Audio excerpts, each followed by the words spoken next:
nobody's actually contacted. In fact, the FBI wouldn't tell us as much as the news channels did last night. They're the ones that actually told us that there was a very good chance that it was. They were saying, well, we're still investigating, you know, because I asked them, is it what we've all feared, you know, when we first got there to be questioned, you know, to do a report for them. Let's start from the beginning. So you were planning on going there? Well, we were planning on going fishing down on the lake. Yeah. But the northeast wind was blowing that day, and 3-foot waves, they were saying, and I had seen the place again after coming home from dropping my son off at school, and I drove the back way down Dixon. I said, you know what, I bet you'd like to come up here. The water's deep. I'd seen cars parked there, so I knew there was at least a spot down there. I didn't even know what that looked like, really. And so I come back, loaded him up, he had everything ready, and I said, we're going to go here instead of there. If we don't catch any, we'll move, you know.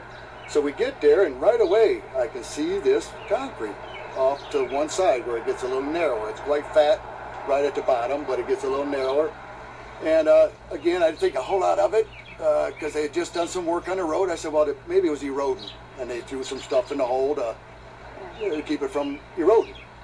That's the only thing I could think of. I wasn't thinking of anybody buried there. And so I sat there. I literally sat on the rocks that were sitting right beside the hole. There was 2 rocks sitting there, 2 flat, thick rocks. And then there was the concrete. Now it was fairly flat except for just it rose up in the middle just a little more than the sides. I sat on the rocks and I had my feet on the concrete, and I had 2 pole holders in front of me. And I could smell something. And I asked my father, and he said, yeah, I can smell it too. From it comes and it goes. I said, well, there's got to be a fish just up the river here. It's got to be. A little while later, I took a walk. I couldn't find it. Figured it was just further up, or up on the bank maybe somewhere.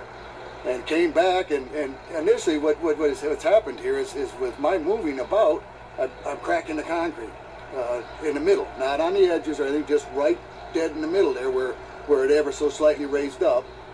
And the smell started getting worse, but what really got my attention was when the blowflies, the maggot flies, were landing all over me. You know, and I said, what the heck?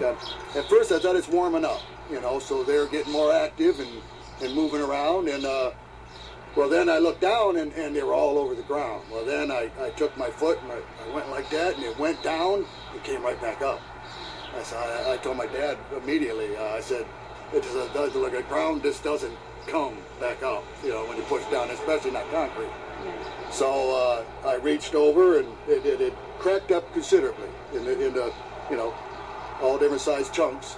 And I took the toe of my hard boot, and similar to what he's got on, and I pushed approximately a 6x6, 6x8 little chunk opening, and there was skin. And we couldn't see anything identifiable, but it was skin. It wasn't fur, it wasn't the belly of something, it was smooth skin.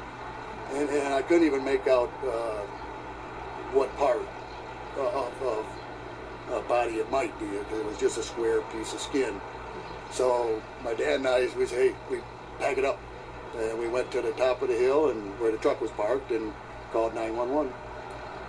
And the detective, when he did get there, he just put some gloves on and he went down and he kind of pushed on the skin a little bit, and then he said, we're going to call everybody in. They were going to keep us there, and then they told us, go ahead and we'll get back with you. You know, well, cripe, it was, well, we got out of there at 10 o'clock last night. You know, this was 12 o'clock we first called them.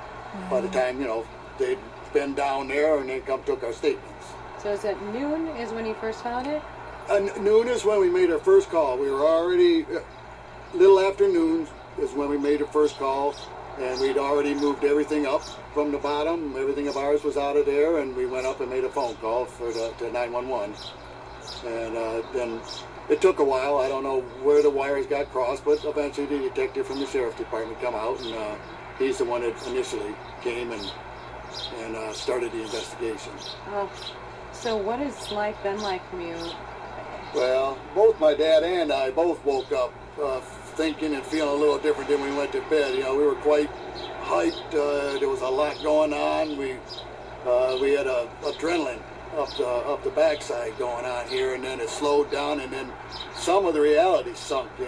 You know, like I said, I've got 2 children, he's got grandchildren the same age, same size, you know, and yeah, it hit home after things slowed down enough for us to start really thinking about what has just happened and what possibly is going to happen, and for these families, and I feel for her. I mean, I can picture my son and my daughter at that age. You know, I remember when they were 3 to 5 years old. It's pure evil.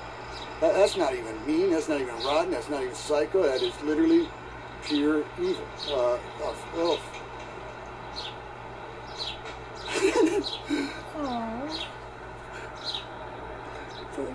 For you, kid.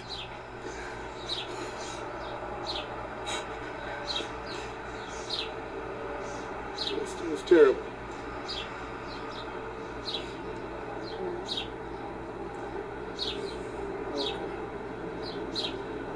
I don't know what else to say about it. We thought it looked weird, but I, in a million years, never dreamed that it was what it was. What's the odds? But if there's anything good to say about it, some people will never get back to what they're doing, and then some will be able to get back to what they're doing. It's been a huge effort. We've seen hundreds just on Telegraph here a week ago, hundreds of people, and that's not the only place they were looking. You know, there's a lot of people put their time and their heart and their energy into looking. Are you mad that it was you who found? Well, I'd have rather it wasn't. You know, I told my dad, I said, I hope it ain't. I really do. It might even be somebody else, but somebody else I haven't heard about, somebody else I haven't seen on TV for 2 weeks, you know, it still would have been horrible, but